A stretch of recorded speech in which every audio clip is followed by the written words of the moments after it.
city of Dubai is this it's almost like a real world version of Rapture, a place where literally nothing should exist.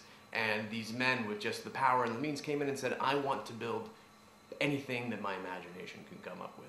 The beautiful thing about our city, our version of Dubai in the game of Spec Ops, is that there are parts of it that are real, parts of it that are the real city, but then there are parts of it that we've also come up with, and you can't really tell which of those parts is which. You walk through and sometimes you think, well, there's no way that's real, but in fact that actually exists over in Dubai right now. As this kind of living, breathing, but also dying city in Spec Ops, because it's been reclaimed by the desert, the group of Walker and his squad, Adams and Lugo, are moving through this city that's speaking to the past of what it was, but also to the juxtaposition of what is all of this luxury and overindulgence that has now become completely useless to the inhabitants of the city now that it's cut off from the rest of the world. What's happened in Spec Ops at the beginning of the game is that the city of Dubai has come under a stream of continuous, monstrous sandstorms, much like the Dirty 30s in the United States, when the middle of America was just constantly ravaged for a decade by sandstorms that destroyed the landscape. At the time when the sandstorms first started, Colonel John Conrad and the 33rd Infantry, who were coming out of Afghanistan, volunteered themselves to help with the evacuation of the city. The only way to get everyone out that was still there was to do a massive caravan. However, as they were getting the people out, the biggest sandstorm of all hit the city and all communications were lost.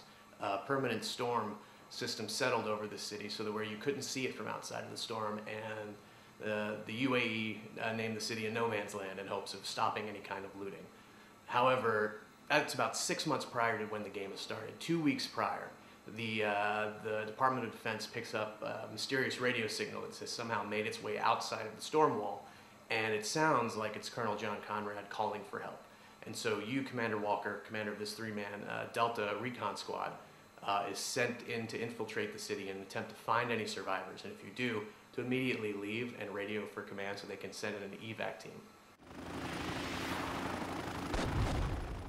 Well, Heart of Darkness was certainly a very strong influence on the game when we were originally coming up with the concept, and it's very obvious in the setup that the similarities are, that the inspiration came from there. You have Colonel Conrad, this military man who has vanished into this kind of ruined wilderness of the desert that also happens to be inside a former metropolis, and this man, Captain Walker, who was sent and attempting to find him.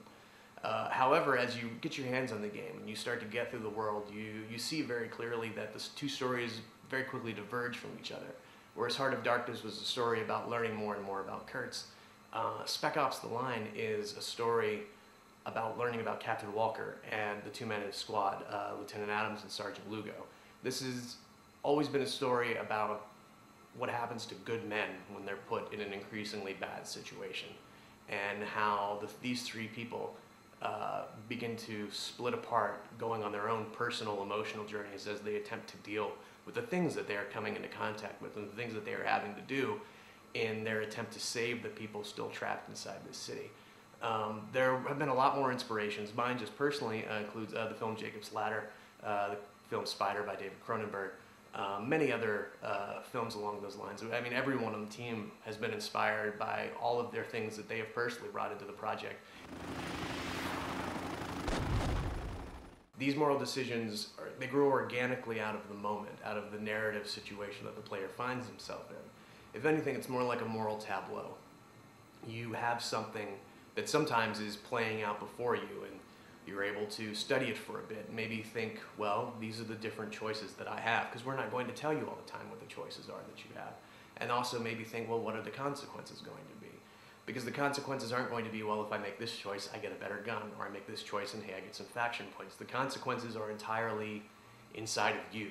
Some of them will branch into the game, some of them will just branch inside the situation itself, but mainly, we wanted you to have to see the consequences of your action within the world and simply have to live with it, much like the choices that you make in your day-to-day life. Now, not all of the choices are set up like that. Some of them come at you very fast, very quickly, maybe in the middle of combat. You might not even know that it's a choice that's been set up in front of you until you react, and a split second later you realize, oh no, I've done something. But the choice is already over. You've already made that action, and now you have to move on and you have to live with it. just like the characters in the game would have to, and just like you would have to in real life.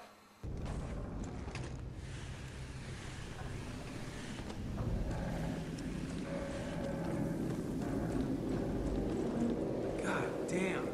All this stuff is CIA. This must have been